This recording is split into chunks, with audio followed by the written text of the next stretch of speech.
എല്ലാവർക്കും നമസ്കാരം. നമ്മൾ പി എഫിൽ ഹയർ പെൻഷൻ അപേക്ഷിച്ചതിൻ്റെ ഒരു ലെറ്റർ പി എഫ് ഓഫീസിൽ നിന്ന് വന്നിട്ടുണ്ട് കേട്ടോ. നമുക്ക് എന്താണ് ഈ ലെറ്ററിലുള്ള കാര്യങ്ങൾ നോക്കാം.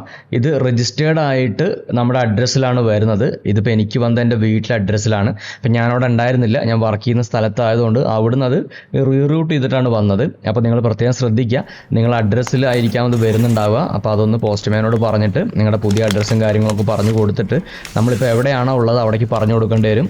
കാരണം നമ്മളിത് ഒപ്പൊക്കെ ഇട്ട് കൊടുത്താലാണ് നമുക്ക് രജിസ്റ്റേർഡ് ലെറ്റർ ആയതുകൊണ്ട് അവർ തരത്തുള്ളൂ. അപ്പോൾ അത് നോക്കുക കേട്ടോ. അപ്പോൾ നമുക്കിതിൽ എന്തൊക്കെ ഡീറ്റെയിൽസ് ആണ്, നമ്മൾ എത്ര രൂപ അടയ്ക്കേണ്ട കാര്യം, എന്താണ് വന്നത് ജസ്റ്റ് ഒന്ന് നോക്കാം. ഇതേപോലൊരു പി എഫിൻ്റെ ലെറ്റർ ഹെഡിലാണ് ഇത് വന്നിരിക്കുന്നത്.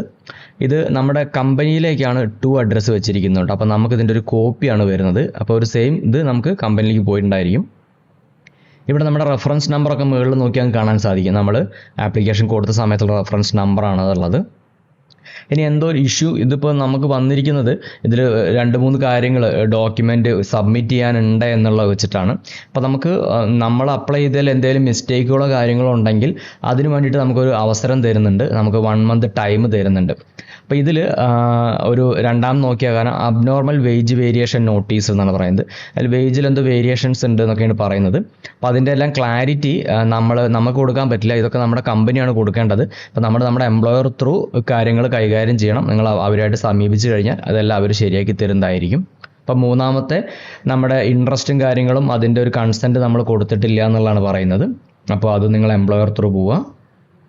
അടുത്തത് 4ാമത്തെ നോക്കിക്കഴിഞ്ഞാൽ നമുക്ക് അറിയാൻ പറ്റും, അതായത് നമ്മൾ വേറെ ഏതെങ്കിലും സ്ഥാപനത്തിൽ ഇപ്പോൾ വർക്ക് ചെയ്യുന്നതിന് മുൻപേ നമ്മൾ വേറെ ഏതെങ്കിലും സ്ഥാപനത്തിൽ വർക്ക് ചെയ്തിട്ടുണ്ടെങ്കിൽ അതിൻ്റെ എംപ്ലോയറിൻ്റെ ഡീറ്റെയിൽസ്, കാര്യങ്ങൾ, wage details, P F number, അതിപ്പോൾ അൺഅക്സെപ്റ്റഡ് സ്ഥാപനങ്ങളൊക്കെ ആണെങ്കിൽ ആ ഡീറ്റെയിൽസ്, അങ്ങനെ നമ്മൾ ഇതിപ്പോൾ കോമൺ ആയിട്ടൊരു ലെറ്ററാണ് വന്നിട്ടുണ്ടാവുക. എല്ലാ കാര്യങ്ങളും ഒരുപക്ഷെ നമുക്ക് ആവശ്യം ഉണ്ടാവില്ല, കോമൺ ലെറ്ററാണ്. അപ്പം നമുക്ക് ഇതിൽ എന്തെല്ലാം കൊടുക്കാനുണ്ട് എന്നുള്ളത് നമ്മൾ കമ്പനി ത്രൂ നോക്കി നിങ്ങളതൊന്ന് ക്ലിയർ ചെയ്ത് കൊടുക്കുക. അപ്പോൾ നമുക്കൊരു പോസിറ്റീവ് സിഗ്നലാണ്.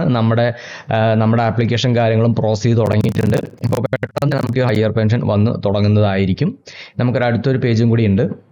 അപ്പോൾ ഇതിൽ നമുക്ക് അതിൻ്റെ ടൈമും കാര്യങ്ങളൊക്കെ പറയുന്നുണ്ട്. അതായത് ഒന്ന് ജസ്റ്റ് ഒന്ന് വായിച്ച് നോക്കാം. നമുക്കതിനൊരു In this regard, an opportunity is hereby accorded to submit clarification or correct the mistakes, errors. നമുക്കൊരു മിസ്റ്റേക്കും കാര്യങ്ങൾ എറേഴ്സ് ഒക്കെ ക്ലിയർ ചെയ്യാനുള്ള ഒരു ഓപ്ഷനാണ്. നമുക്കൊരു 1 മന്ത് ടൈമിൻ്റെ ഉള്ളിൽ ഡീറ്റെയിൽസും കാര്യങ്ങളും നമ്മൾ തിരിച്ച് സബ്മിറ്റ് ചെയ്യേണ്ടതായിട്ടുണ്ട്. അപ്പോൾ ഇതേപോലെ ഈ പി എഫിനെ കുറിച്ച് എന്തെങ്കിലും ഇതിൻ്റെ അപ്ഡേഷൻസോ കാര്യങ്ങളൊക്കെ വരികയാണെങ്കിൽ നമ്മൾ ചാനലിലൂടെ അറിയിക്കുന്നതായിരിക്കും.